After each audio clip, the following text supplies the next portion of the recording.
और इसी बीच एक बड़ी खबर है, यूरेनियम एनरिचमेंट पर डोनाल्ड ट्रंप की तरफ से बड़ा बयान सामने आया। कहा ईरान को इजाजत नहीं है। तो डोनाल्ड ट्रंप ने एक बार फिर से बयान दिया, कहा ईरान को इजाजत नहीं है, ईरान में शानदार सत्ता परिवर्तन हम कर चुके हैं। कहा यूएस के साथ अब ईरान काम करेगा, यूरेनियम एनरिचमेंट मंजूर नहीं है, ईरान के यूरेनियम जखीरे पर हमारी नजर है, ये भी डोनाल्ड ट्रंप की तरफ से कहा गया, लेकिन ईरान इससे साफ इनकार कर रहा है।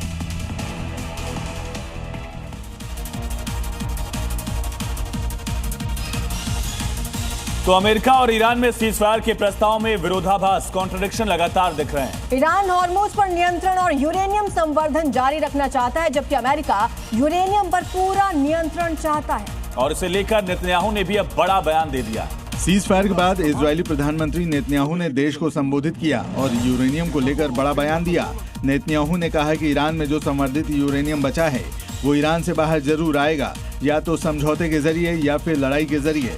इजरायली कान न्यूज की रिपोर्ट के मुताबिक ईरान संवर्धित यूरेनियम सौंपने पर विचार कर सकता है अगर उसे ग्लोबल प्रतिबंधों से राहत मिले तो। हालांकि ईरान यूरेनियम संवर्धन जारी रखना चाहता है, लेकिन अमेरिका यूरेनियम पर पूर्ण नियंत्रण की फिराक में है। फिलहाल सबकी निगाहें कल 10 अप्रैल को पाकिस्तान में होने वाली अहम बैठक पर है।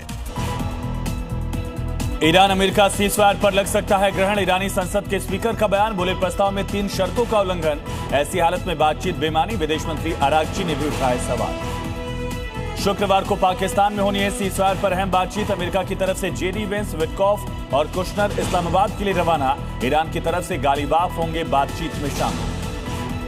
नेतन्याहू के बाद अमेरिकी उपराष्ट्रपति वेंस ने भी लेबनान पर साफ किया स्टैंड, बोले सीजफायर में लेबनान नहीं था शामिल। ईरान बोला अगर लेबनान नहीं तो बंद रहेगा हॉर्मुज स्ट्रेट। आज 3 राज्यों में विधानसभा चुनाव के लिए वोटिंग, असम में 126 सीटों पर मतदान, 722 उम्मीदवारों की किस्मत का फैसला।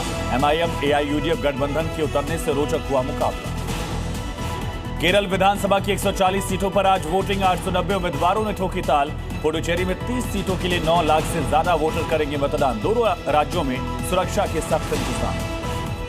पश्चिम बंगाल में 23 अप्रैल को चुनाव से पहले सुरक्षा का सख्त पहरा, चुनाव के लिए केंद्रीय बलों की 150 कंपनियां तैनात, सीआरपीएफ की 32, बीएसएफ की 55 कंपनियां तैनात। और बंगाल में चुनाव से पहले बीजेपी उम्मीदवार का ऐलान, बोले बंगाल में नहीं बनने दूंगा बाबरी, जरूरत पड़ी तो करूंगा अयोध्या जैसी कार सेवा। कोलकाता पोर्ट से बीजेपी उम्मीदवार हैं राकेश सिंह। इंदौर नगर निगम में वंदे मातरम गाने पर बवाल, कांग्रेस पार्षद फौजिया खान का वंदे मातरम गाने से इनकार। हंगामे के बाद सभापति ने कांग्रेस पार्षद को सदन से निकाला। नोएडा में मौत का एक और गड्ढा, सेक्टर 94 में बने गड्ढे में गिरकर एमएटी के छात्र की मौत। परीक्षाएं खत्म होने के बाद पार्टी करने गए थे छात्र, दोस्तों के साथ पानी में नहाने उतरा था हर्षित। यूपी से राजस्थान तक आसमान से बरसी आफत, पत्थर जैसे ओले गिरने से मची तबाही, सैकड़ों बीघा फसल बर्बाद। केदारनाथ में कई फीट तक जमी बर्फ की चादर, 22 अप्रैल को खोलेंगे मंदिर के कपाट।